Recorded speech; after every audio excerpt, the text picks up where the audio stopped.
यहाँ पर भी काम कर सकते हैं। ठीक है, यहाँ पे क्वेरी एडिटर पे भी काम कर सकते हैं, और आप चाहें तो अपने एसक्यूएल सर्वर मैनेजमेंट स्टूडियो के साथ भी जो है वो आप इसको कनेक्ट कर सकते हैं। आज का जो है हमारा अज्यूर का सेशन नंबर 3 होगा। और बात करें प्रीवियस सेशन की, तो हम लोगों ने प्रीवियस सेशन में देखा था कि कैसे हम अज्यूर के ऊपर फ्री वेबसाइट जो है वो डिप्लॉय कर सकते हैं। मैंने आपको एक वेबसाइट डिप्लॉय करके भी दिखाई थी, और उससे प्रीवियस क्लास में हमने अज्यूर के ऊपर एक वर्चुअल मशीन बनाना सीखी थी। कैसे हम एक वर्चुअल मशीन बनाकर उसके साथ कनेक्ट करके उसके ऊपर जो है वो अपने कोई टास्क परफॉर्म कर सकते। आज की क्लास में हम लोग क्या करेंगे कि एक क्लाउड डेटाबेस बनाएंगे। ठीक है, एक डेटाबेस जो कि हमारे लोकल होस्ट पे नहीं चलेगा, बल्कि अज्यूर के सर्वर्स के ऊपर रन होगा। ठीक है, हम उसके ऊपर डिफरेंट टाइप ऑफ क्वेरीज जो है परफॉर्म करेंगे, जैसे हम एसक्यूएल सर्वर पे करते थे उसी तरह से होगा। और उसके बाद हम उसी डेटाबेस को अपने हमारी जो सॉफ्टवेयर होती है एसक्यूएल सर्वर मैनेजमेंट टूल, उसके साथ रिमोटली कनेक्ट करवाएं। और रिमोटली कनेक्ट करने से होगा ये कि जो आपका डेटाबेस है वो क्लाउड के थ्रू रिमोटली कनेक्ट हो जाएगा आपके सिस्टम से। आप यहाँ से बैठ के कोई भी क्वेरी लिखेंगे तो वो ऐसा नहीं होगा कि आपके डेटाबेस में लोकली सेव हो रही है, नहीं, वो आपके सर्वर पर जाकर सेव होगी जो कि आपने माइक्रोसॉफ्ट अज्यूर पर बनाया हुआ हो। ठीक है, तो आपका तमाम डेटा ऑनलाइन क्लाउड के ऊपर जो है वो स्टोर हो रहा होगा। तो आज की क्लास में हम ये करेंगे। ठीक है, तो सबसे पहले हम यहाँ पर ओपन कर लेते हैं माइक्रोसॉफ्ट अज्यूर को, लॉगिन कर लेंगे फटाफट से, और फिर हम आगे बढ़ते हैं। तो मैंने आप लोगों को बताया था कि भाई अज्यूर जो है वो पेड है, लेकिन उसको फ्रीली इस्तेमाल करने के लिए यहाँ पर मैं आपको एक रिसोर्स मैंने बताई थी कि जिसमें आपको सैंड बॉक्स मिल जाते हैं। दिन के तकरीबन आपको 10 सैंड बॉक्स मिलते हैं। ठीक है, एक सैंड बॉक्स 1 आवर का होता है। ठीक है, जैसे ही आपका एक सैंड बॉक्स पूरा हो जाए तो आप नेक्स्ट सैंड बॉक्स को जो है वो फटाफट से वापस से एक्टिवेट कर सकते। तो सैंड बॉक्स क्या है? एक एनवायरनमेंट है जो आपको फ्री रिसोर्सेज टेस्ट करने के लिए जो है प्रोवाइड किया जाता है। क्या आप अज्यूर की सब्सक्रिप्शन नहीं लेना चाहते? आप चाहते हैं कि मैं पहले डेमो ले लूँ, मैं चेक कर लूँ कि भाई इसकी सर्विसेज किस तरह से काम करती हैं, तो फिर हम उसके लिए सैंड बॉक्स का जो है वो इजीली इस्तेमाल कर सकते हैं।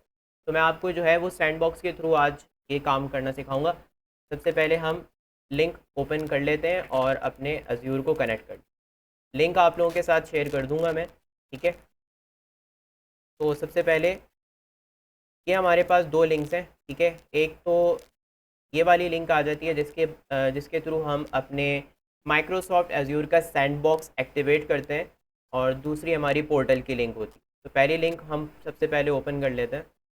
कॉपी किया इसको मैंने, और नेक्स्ट टैब में जाकर मैंने पेस्ट करके इसे ओपन कर लिया। तो बाय द वे, मैंने आप लोगों को बताया था कि भाई सैंडबॉक्स दिन का एक होता है, नहीं, पूरे दिन में 10 सैंडबॉक्स जो है माइक्रोसॉफ्ट अज्यूर आपको प्रोवाइड करता है। एक सैंडबॉक्स 1 आवर का होता है, यानी टोटल 10 आवर्स बनते हैं इस हिसाब से, यानी कि आप दिन में 10 आवर्स जो है वो माइक्रोसॉफ्ट एज्यूर को फ्रीली इस्तेमाल कर सकते हैं। ठीक है, और इस हिसाब से 10 सैंडबॉक्स मिलते हैं ना, तो टोटल, हाँ, डेली के, फिर नेक्स्ट डे वो वापस से रिन्यू हो जाए, हो गई है। एंड सैंडबॉक्स को एक्टिवेट करने के लिए सबसे पहले मुझे साइन इन करना होगा। सैंडबॉक्स है क्या? सैंडबॉक्स बेसिकली आपको देता है एक्सेस किस चीज़ का?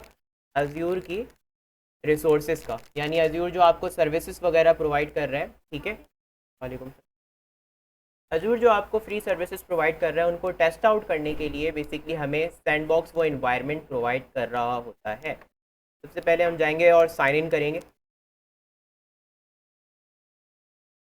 अकाउंट साइन इन हो गया, और अब यहाँ पर हम अपना सैंडबॉक्स एक्टिवेट कर लेंगे। तो सबसे पहले मैंने यहाँ पर, अब ये कुछ पजल वगैरह यहाँ पर हमसे सॉल्व करवाएंगे फॉर सिक्योरिटी पर्पजेस, तो मैं यहाँ पर इसको फटाफट से सॉल्व कर लेता हूँ। वेरिफिकेशन कंप्लीट होती है, और उसके बाद अब हमारा सैंडबॉक्स यहाँ पर एक्टिवेट हो रहा है।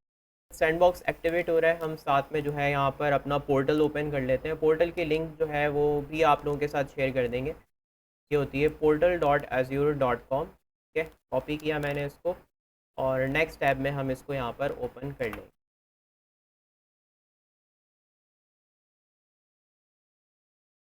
ठीक है, तो अब यहाँ पर अगेन ये मुझे साइन इन के लिए सेंड सेंड करेंगे कोड।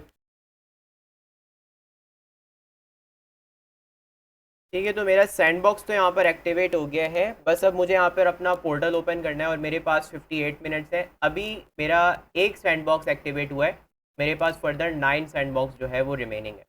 ठीक है, तो पोर्टल ओपन कर लेते हैं, portal.azure.com।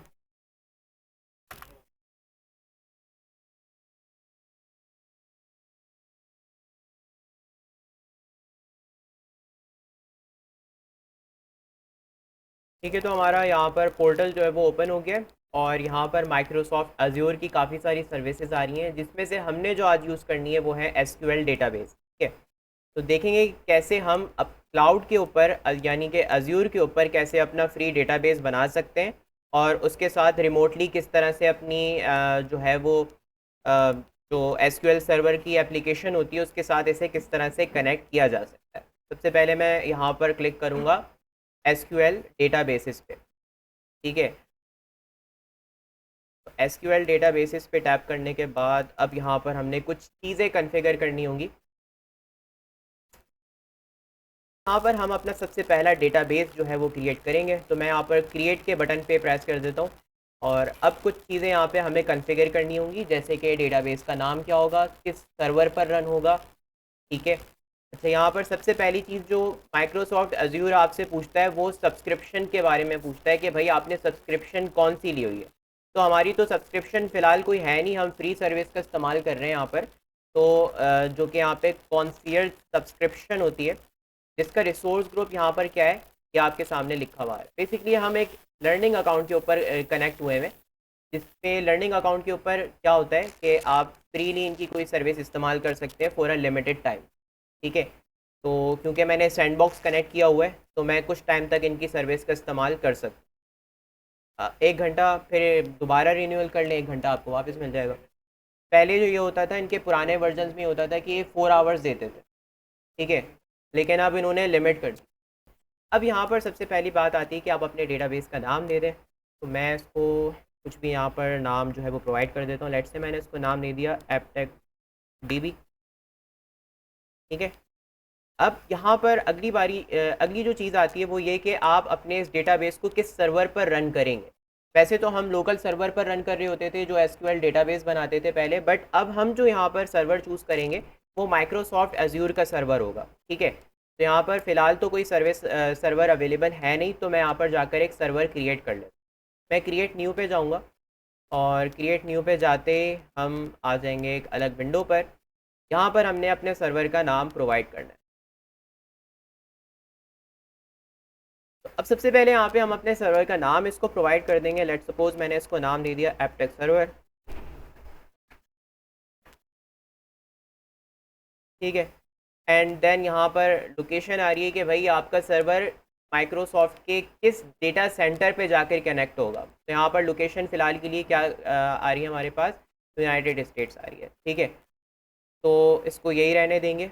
अच्छा, अब डेटाबेस के साथ डेटाबेस कह रहा हूँ, सर्वर के साथ कनेक्ट होने के लिए आपको ऑथेंटिकेशन किस टाइप की चाहिए। तो हम यहाँ पर कहते हैं कि भाई हमें एसक्यूएल ऑथेंटिकेशन चाहिए।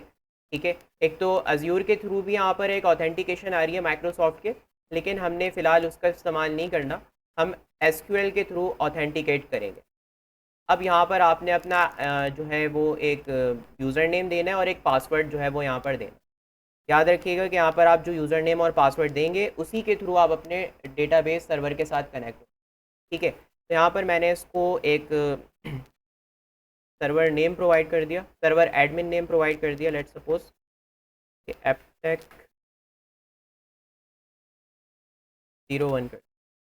ठीक है, ये मेरा यहाँ पर सर्वर का लॉगिन नेम है जिसको मैं कॉपी कर कर अपने पास सेव कर लेता हूँ क्योंकि मुझे बाद में रिक्वायर्ड होगा। मैंने इसको यहाँ सेव कर लिया। उसके बाद अगली चीज़ यहाँ पर आती है कि आप इसका पासवर्ड क्या रखना चाहते हैं। मैंने यहाँ पर ये अपने डेटाबेस का एक पासवर्ड भी सेट कर दिया। ठीक है भाई, यहाँ तक बात क्लियर है, लेकिन पासवर्ड मैच नहीं कर रहा। सही है, तो पासवर्ड मैच कर रहा है। अब हम यहाँ से इसको ओके करेंगे और जैसे ही ओके करेंगे तो हमारा एक जो है वो सर्वर यहाँ पर क्रिएट हो जाएगा। पर हमारा बन चुका है, ठीक है। अब करना क्या था कि आपने यहाँ पे सर्च पे जाना है एंड यहाँ पर आपने टाइप करना है ऑल, यहाँ पे आपने टाइप करना है ऑल रिसोर्सेज, ठीक है। अब ऑल रिसोर्सेज में हमारे पास क्या आ जाता है कि हमारी जो जो रिसोर्सेज एक्टिवेट हुई हुई हैं उनको, ठीक है। और यहाँ पर ये मैं आईडी अभी सेव करके रख चुका था और आई गेस सेव होनी चाहिए। अगर सेव नहीं है तो वापस से कॉपी पेस्ट कर लेते हैं हम। ये आईडी रिक्वायर्ड होगी हम जब डेटाबेस के साथ कनेक्शन करेंगे। सही है, यहाँ तक बात हो गई है। अब यहाँ पर आपने सर्च करना है ऑल रिसोर्सेज, है हम यहाँ पर ऑल रिसोर्सेज पर, और यहाँ पर ये देखें हमारे पास काफ़ी सारी जो है वो सर्विसेज आ रही हैं। तो मैंने जो एक्टिवेट किए अब तक, एक तो आपका एसक्यूएल सर्वर आ रहा है, ठीक है, और ये आपका डेटाबेस आ रहा है। आपने यहाँ पर डेटाबेस सेलेक्ट कर लिया, ये हमारा आ रहा है एपटेक डीबी नाम से मैंने अपना डेटाबेस बनाया था, इसको मैं यहाँ पर सेलेक्ट कर लेता। सेलेक्ट करने के बाद अब यहाँ पर हमारे पास आता है क्वेरी एडिटर। क्वेरी एडिटर क्या है कि जैसे आपके पास वो होता था PHP माई एडमिन, ऑनलाइन ब्राउज़र के ऊपर ही आप उसको जो है वो उस पर क्वेरीज वगैरह परफॉर्म कर सकते थे। बस इसमें और उसमें फ़र्क ये है कि वो लोकल होस्ट पे था, ये क्लाउड सर्वर के ऊपर है। तो यहाँ पर क्वेरी एडिटर पे मैं जाऊँगा और क्वेरी एडिटर पे आने के बाद अब ये देखें यहाँ पर रिक्वायरमेंट आ गई डेटाबेस की।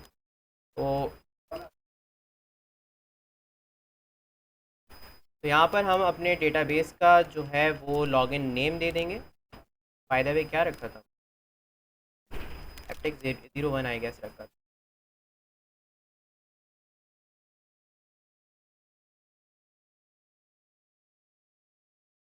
ठीक है, तो ओके किया और अब यहाँ पर लॉगिन कर रहे हैं। मैंने क्या रखा था याद है आप लोगों को?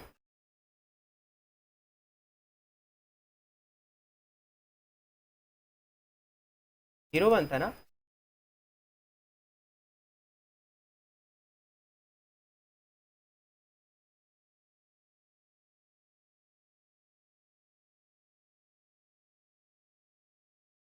आई गेस एडमिन रखा।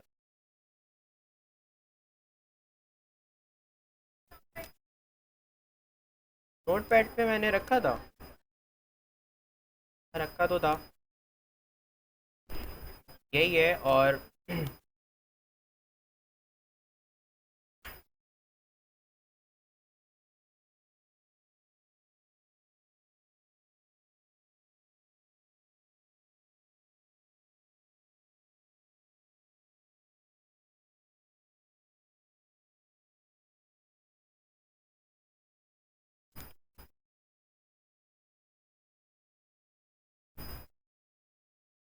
ठीक है, आई गेस ये वाला करेक्ट। ठीक है, तो यहाँ पर हम अपने डेटाबेस के साथ कनेक्ट हो गए। अब यहाँ पर हम क्या कर सकते हैं कि क्वेरीज परफॉर्म कर सकते हैं, ठीक है। क्वेरी यहाँ पे परफॉर्म करने के लिए तो साइड विंडो को मैं यहाँ पे हाइड कर देता हूँ, ठीक है, ये हाइड हो गई। और ये जो साइड विंडो आ रही है इसको भी मैं यहाँ से क्या कर लूँगा, हाइड कर दूँ। ये आ गई हमारी क्वेरी, ठीक है। ये क्वेरी बॉक्स है, यहाँ पर हम क्वेरी लिखेंगे। यहाँ पर हमारे पास आ रहे हैं टेबल्स, व्यूज़ और स्टोर्ड प्रोसीजर्स आ रहे हैं, ठीक है। अब सबसे पहले टेबल्स में हम जाते हैं, तो ये देखें यहाँ पर आप अगर देखें तो पहले से आपका काफ़ी सारा सैम्पल डेटा यहाँ पे पड़ा हुआ है, क्योंकि हमने ये चीज़ डिस्कस की थी कि भाई जब मैं डेटाबेस क्रिएट कर रहा था तो मैंने वहाँ पे सैम्पल का ऑप्शन सेलेक्ट कर लिया था, जिससे मेरा सैम्पल डेटा यहाँ पर अच्छा खासा आ चुका है। तो अब यहाँ पर मैंने अपना प्रोडक्ट वाला टेबल सेलेक्ट कर लिया। अच्छा,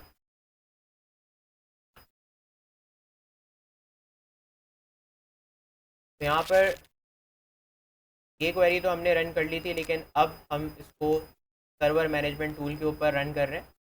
तो यहाँ पर आपके सामने नज़र आ रहा होगा कि डेटाबेसेस का ऑप्शन आ रहा है। डेटाबेसेस पे हम जाते हैं तो ये आ गया मेरा डेटाबेस, ठीक है, तो मैंने अभी अज्यूर के ऊपर बनाया है एपटेक डीबी नाम से। तो मैं यहाँ पे फर्दर एक्सपेंड करता हूँ। तो ऐसे थोड़ा टाइम इस वजह से ही ले रहा है क्योंकि इंटरनेट से कनेक्टेड है। अगर ये लोकल होस्ट पे होता तो ये फटाफट ओपन हो। यहाँ पे अब मेरे पास टेबल्स आ गए। टेबल्स को फर्दर एक्सपेंड करते हैं तो यहाँ पर हमारे पास जो सैम्पल डेटा हमने वहाँ पर जनरेट किया था ना, वो सारे यहाँ पे टेबल्स आ गए। आपके सामने तमाम टेबल्स यहाँ पर आ गए हैं। अगर मैं यहाँ पर किसी को कोई एक क्वेरी यहाँ पर रन करूँ,